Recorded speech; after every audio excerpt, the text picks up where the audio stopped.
It is no secret that an energy crisis is brewing in Europe. Though this crisis is of a global nature, it is having a far greater impact upon Europe, probably because Europe is in the so-called eye of the storm. In the current atmosphere, there is a growing tendency to attribute all problems to the Russia-Ukraine war. However, the energy issue was simmering even before the war in Ukraine broke out. Of course, the war has exacerbated the problem to dangerous levels. The situation is turning grim with the winter season creeping ever closer.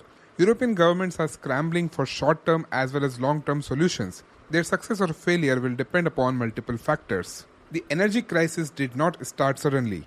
The COVID-19 pandemic saw a massive drop in energy consumption due to economic slowdown.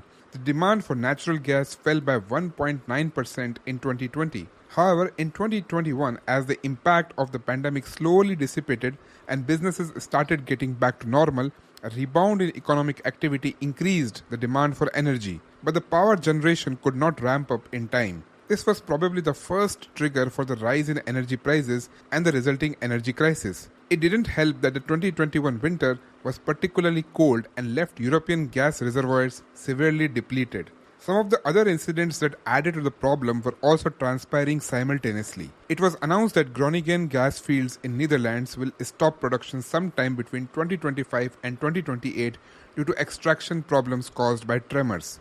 Groningen is Europe's largest natural gas field. USA exported more of its LNG to China and other Asian countries as they were ready to pay more when compared to the European nations. Russia had a chokehold on European natural gas supply. In 2021, Kremlin fulfilled its long-term energy contracts, but it did not supply extra gas on the spot market, citing high domestic demand. European governments have leveled accusations at the Kremlin for doing so in order to tout the necessity of Nord Stream 2 pipeline. It is not in the realm of impossibility to assume that Russia may have been doing so in preparation for its long-planned invasion of Ukraine. In November of 2021, the energy prices shot up by almost 17% after Germany's energy regulator temporarily suspended approval of Nord Stream 2 natural gas pipeline from Russia to Germany. This happened much before the Russian invasion into Ukraine.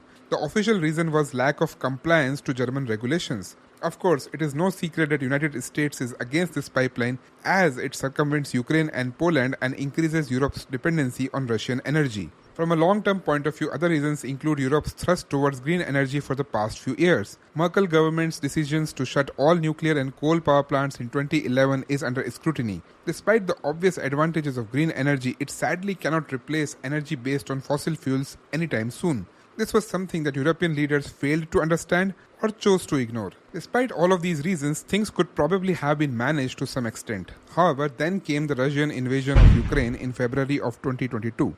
Though the invasion itself was localized, the sanctions war that broke out between the West and Russia has created an avalanche in the energy markets. First, the European Union unveiled their plans to phase out Russian energy and reduce imports drastically by a certain date. Of course, Russia wasn't going to take these blows laying down, as it declared its own energy war on Europe by turning off the supply of oil and natural gas.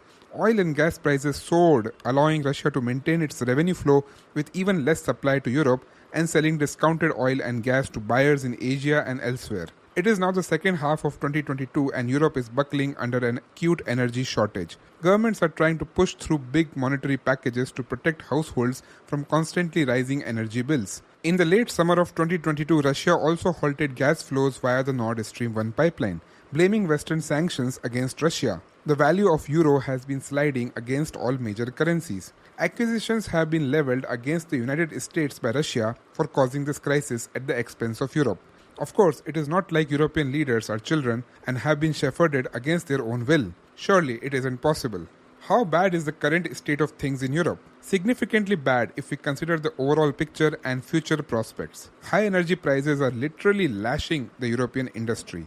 Gas prices in continental Europe have gone up 10 times their average historical values. Year ahead, electricity prices are trading at around 1000 euros per megawatt hour in Germany and France. Natural gas prices are at record highs of around 230 euros per megawatt hour. More and more factories are being forced to cut production quickly. Industrial production in the Eurozone has fallen almost 3% in July when compared to the previous year. Tens of thousands of employees have been placed on furlough, even as domestic energy prices are rising and fueling a general inflation.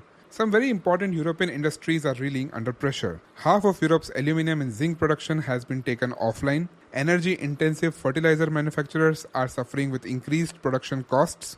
ArcelorMittal, Europe's largest steel maker, is idling blast furnaces in Germany. ARC International, the world's largest producer of glass tableware, has put almost 1,500 employees on partial furlough to cut costs. 4 of the factory's 9 furnaces will be placed into idle state. Other furnaces have been switched from natural gas to diesel, which is cheaper but a far more polluting fuel. Even toilet papers are not safe.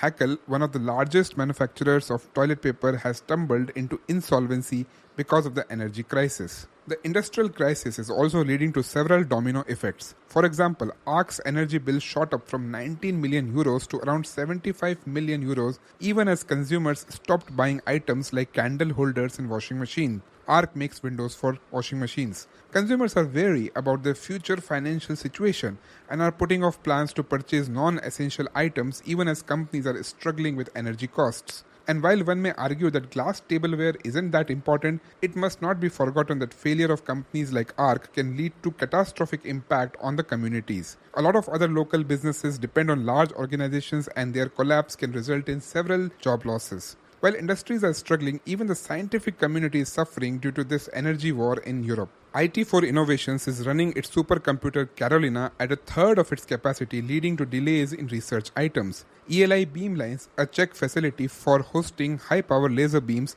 had to shut down operations for a few weeks. Rising prices may lead to even more shutdowns in the coming months. The Netherlands Institute for Radio Astronomy, also known as Astron, has seen its energy costs tripling from 2021 levels. With the institute consuming energy equal to almost 800 households, it stares at the looming prospect of shutdown in case of the government declaring an emergency situation. DESY, Germany's largest accelerator center, is facing a massive energy crunch. Even CERN is worried about energy supply. It uses 1.3 terawatt hours of energy annually and may have to shut down smaller accelerators if energy prices soar further. To make matters worse, winter months are quite close. Much of Europe uses natural gas to power electric generators and heat the buildings. A cold winter again this year can cause a turn off the light situation in Europe and lead to a catastrophic situation. With widespread inflation, families are staring at a cold winter with lack of food and other supplies. Already signs of the crisis are showing up in day-to-day matters.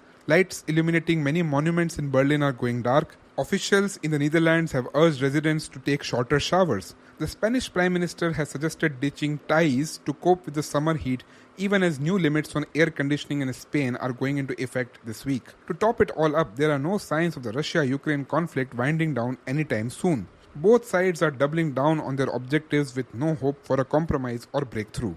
With Vladimir Putin escalating the war by announcing a partial mobilization of its armed forces, things are only going to get worse before they can get better. Most of the European governments are in action mode, trying to manage the energy crisis. The largest European economy, Germany, has nationalized the gas importer Uniper by acquiring a 98.5% stake in the company. After acquiring losses of almost $8 billion, Uniper was on the verge of collapsing. However, the government has stepped in to rescue the critical energy supplier. Moreover, Germany has succeeded in filling its gas storage facilities to over 90% capacity ahead of winters. On similar lines, France has allocated 9.7 billion euros to take full control of energy utility company EDF. Britain would also make a 50% reduction in energy bills for businesses and spend tens of billions of pounds to provide energy security to households. Of course, these measures are all based on somehow trying to subsidize the energy costs. But the issue in Europe currently is not about prices, but about the actual underlying supply of oil and gas. Prices are simply a symptom, and the problem will continue until the supply becomes stable. Therefore, it might be more effective to curtail demand in a controlled manner. This will cool off the prices until the European leaders are able to find alternative sources of fulfilling their natural gas needs. Over the longer term, other measures need to be taken. There should be more storage infrastructure in countries such as Germany and Netherlands in order to store larger amounts of natural gas. Global supply has to be sorted out. If not Russia, the natural gas should be sourced from other suppliers. In the short term, many of these steps may not show immediate results, but it is important for the governments to enact policies that can create the ideal scenario for the future. There is no doubt that despite the unexpected war in Ukraine, There were several signs of the impending energy crisis in Europe, and the politicians were caught napping. While it might be tempting to put the blame squarely on the war, it might not help in solving the real reasons for the energy crisis in the long term. However, this can also be a great opportunity for the European nations to come together and invest in their own energy security. They already made the mistake of putting all their eggs in the same basket. Clean energy innovations can pick up speed in these desperate times for future energy needs, but it should not blind the governments towards fulfilling the immediate needs of the people. A proper replacement plan should be made with clear-cut milestones backed by pragmatic targets rather than rosy fantasies for a green world. If you like this video, consider subscribing and don't forget to press the bell icon for instant notifications. See you in the next video.